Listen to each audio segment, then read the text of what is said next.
Hello everyone, I'm here with the National Literacy Trust to celebrate the joy of reading this festive period, and today I'm going to be reading you Where Bjorn Belongs, written by me, Samuel Langley-Swain, and illustrated by Mirna Imamovich.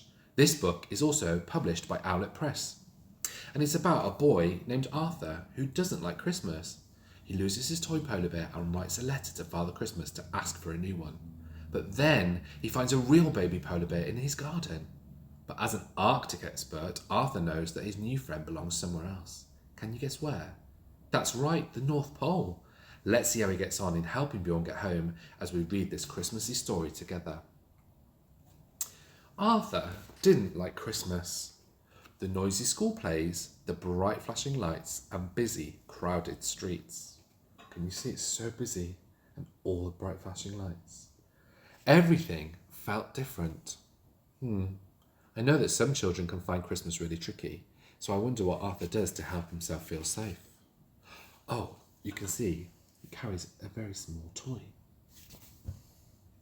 So Arthur would carry Barney, his little polar bear, wherever he went. But as he rushed home with Mum from the bustling town... "Oh no," Arthur shouted, "Barney's missing."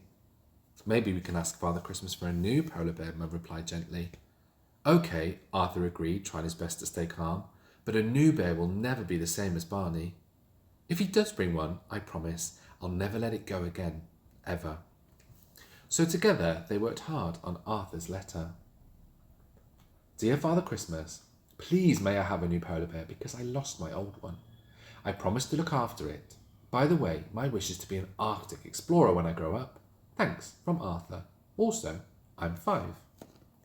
As he finished the letter and found his special stripy envelope so that it would reach the North Pole, Arthur couldn't wait for his Arctic collection to be complete once more. "Just right," Arthur said, sticking on his airmail stamp and licking the envelope shut. "Love you," Mum smiled, twirling Arthur in the air. They turned to walk home, not noticing the icy wind whisk the letter high into the sky.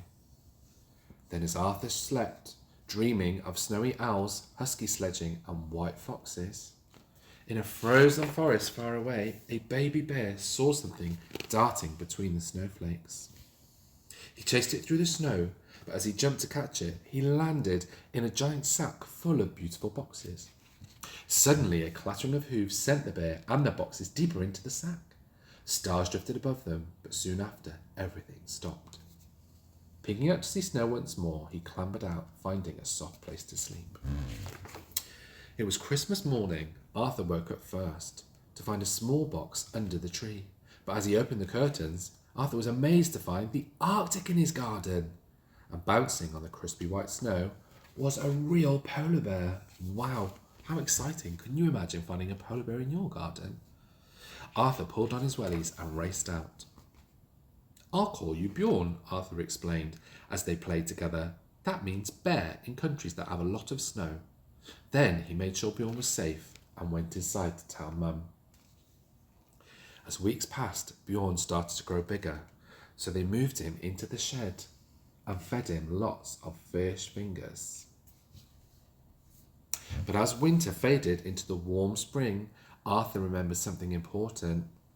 Melting ice was a big problem for polar bears. "What about the zoo?" Mum suggested. "That isn't where Bjorn belongs," Arthur shouted. "Anyway, I have to keep my promise."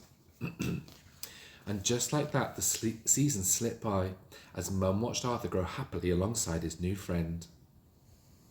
Look at this. Amazing. In spring, Bjorn slept on a bed of frozen peas. And in the summer, they filled their bathtub with ice. In autumn, they borrowed a huge freezer from a shop. By the time Snow and Christmas returned, I wonder what's going to happen. Bjorn had grown far too big. I wonder what you would do to keep a massive polar bear in your house. "I know you want to do what's best for him," Mum said, trying to smile. "But sometimes that means letting go. I think it's time to call the zoo." "But it's Christmas Eve," Arthur pleaded, "and I have an idea to help Bjorn get back to where he belongs." So that evening, alongside the carrots and mince pies, Arthur sat Bjorn next to the freezer with a tag around his shoulders. Please safely return this bird to the North Pole from Arthur, 6 years old. He wiped away a tear and went to sleep under the bird's giant paw. And when he woke up, his friend was gone. Even though Arthur knew it's for the best, he still felt sad and very lonely. The seasons came and went much more slowly. No frozen peas, ice in the bathtub, or bears in a giant freezer. Arthur missed Bjorn so much. Was he safe? Was he happy? Soon Christmas would come back with all of its painful memories of saying goodbye. When Christmas Eve returned again, Arthur wrote another letter using his best handwriting. But this time it wasn't for Father Christmas. Dear Bjorn, I promised to never let you go, but I also said I would look after you, and that means you being where you belong. I hope you understand and that you are safe and happy. Love from your friend, Arthur, age 7.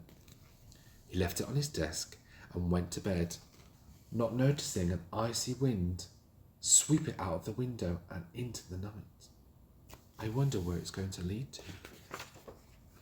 Suddenly, Arthur woke up to find a special visitor standing at the end of his bed, holding his letter. Christmas is a time to be together, Father Christmas said, reaching out his hand. Arthur had always wanted to ride a sledge pulled by huskies, but a sleigh with flying reindeer would be much more fun. Father Christmas smiled as they twisted and turned through the greens and purples.